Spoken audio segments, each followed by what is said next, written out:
Okay, once you have your primus open, you can keep the flush valve out of your way. Just be careful to not kink the hoses.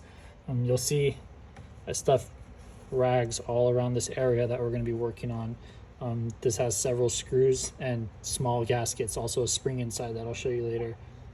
If you drop any of that in between all this, you have to pull the entire toilet off of the floor to be able to retrieve those. So it's very important to handle everything slowly, and if you do drop something, at least these rags all around the area are going to catch it before it falls down. So first thing we're going to do is make sure that the water supply is turned off, and we're going to give the toilet one flush. You can press it right here on the flush valve.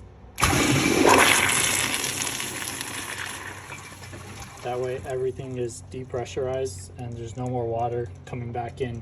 As you remove some connections, water will leak, so the rags will help to minimize the spillage onto the floor. So next we're going to start pulling off the upper supply assembly. All right, first step is to remove the quick connect hose connection. So all these tabs stick straight up. When you push them either to the left or the right, they'll unlock. So this one's going to go to the left. It'll look like that, and then you can push the hose straight back. First time it'll be under a little bit of pressure, a little bit of water will want to squirt out, and it's going to feel pretty tight. But again, this slides back and forth, so just as long as it's turned to the unlocked position, you'll be able to push this back. Keep in mind there is a small little O-ring on that one. Just make sure that doesn't get lost. All right, the next step is to remove the lower supply line off of the upper supply assembly. You'll notice that it's locked in by that clip. So if you put counter pressure, you see this kind of lift up, you may want to use your other hand to dig a nail under there as well to kind of help you, but you want to rotate it to where this whole strip is on this side of the clip. Okay, the clip is now on the opposite end, so all you got to do is just back it off and then pull the hose out. So it'll come out like that, and then you're going to want to be really careful. Either at the end of this hose or still sitting inside is going to be a gasket. You want to make sure these are one of the things that you don't want to drop on the bottom of the toilet right there. So safely put that outside of the toilet right here. And then now we're going to remove these 4 Phillips head screws holding the rest of the assembly on.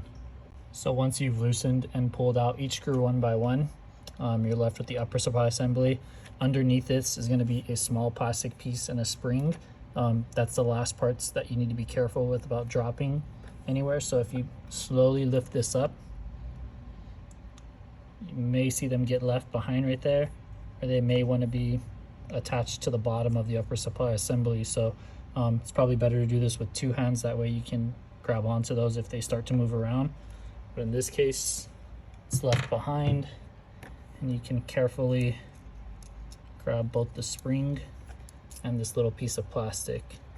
This hole is not big enough for these things to get lost in, so if they do fall to this side or anywhere in this area, you can be pretty confident that you're not going to lose it and you can get it out, but you do want to safely put these aside. All right, so when you're lowering the new upper supply, you first want to start off with this plastic piece and spring part. I like to hold it in this little spot right here. That's where it goes, and then I'll hold one hand right here while I lower it down onto the vessel. That way it doesn't get lost. So we're going to lower it, line it up with the vessel, and it should be flush, and the spring isn't going to really go anywhere as long as it's not in the way. It'll line up with the actual tank. Alternatively, you can place the little plastic piece and spring already on the spot that it goes, and if you have a good enough blockage on all the crevices here, then you can just slowly lower the upper supply directly above it on top of that. Again, if the upper supply doesn't sit flush on the tank, then that means it moved or it got lodged into a place where it's not supposed to be. But if it sits flush, then you can assume that the spring is sitting in there nicely. All right, next is to one by one install each screw and tighten it. You can use a drill, but just make sure you turn down the torque on the drill. These are plastic pieces fitting onto a plastic tank, so you don't want to over torque. Just want to give it enough tightness to not leak. So go ahead and do that. So when you tighten these screws, you want to do it in even pressure. So I go side to side and then bottom to top, or any orientation like that. That way it gets tightened evenly from all sides. Once you got all 4 screws tightened in this area, next is going to be to reconnect this lower supply line right here.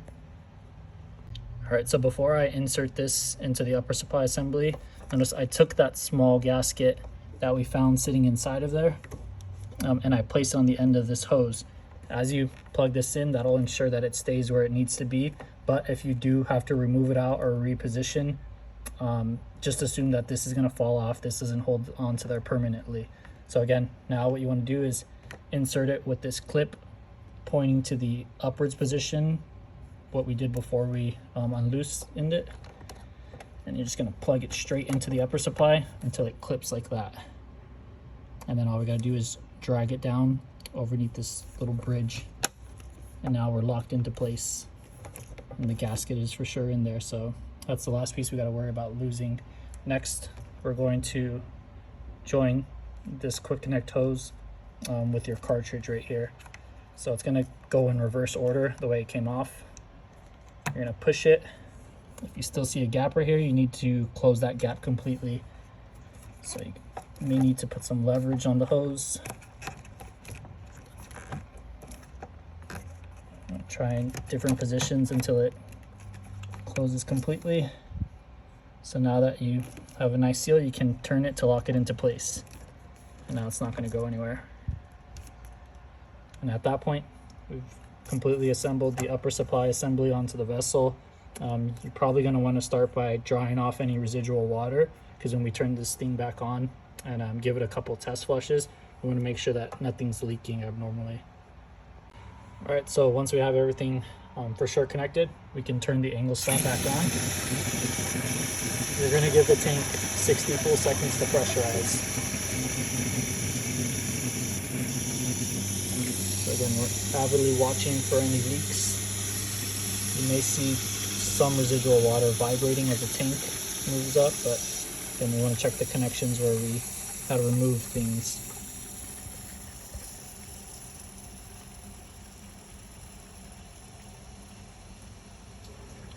All right, even when the water stops flowing, the tank is still going to be pressurizing. So again, wait the full 60 seconds.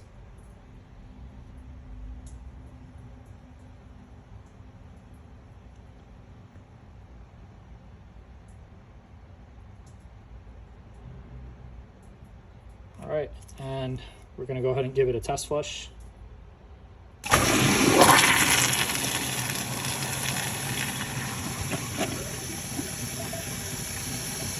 You're going to want to do that about 2 or 3 times just to make sure that the tank is filling and flushing consistently.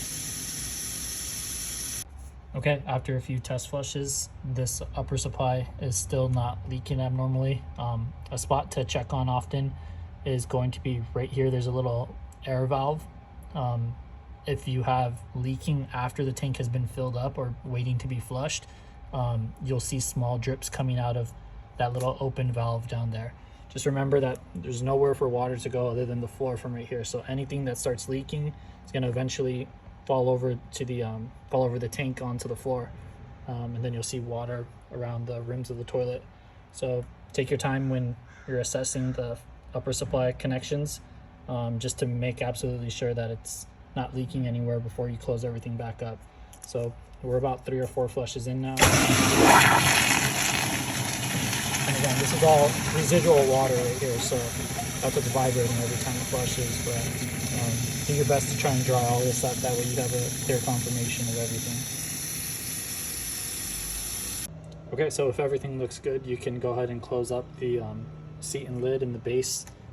As you fit this through the plastic base, just make sure that you don't kink any of these lines right here. So as long as they're nice and free and they don't get bent up like this, then you won't have any problems with the flush valve once you're all closed up.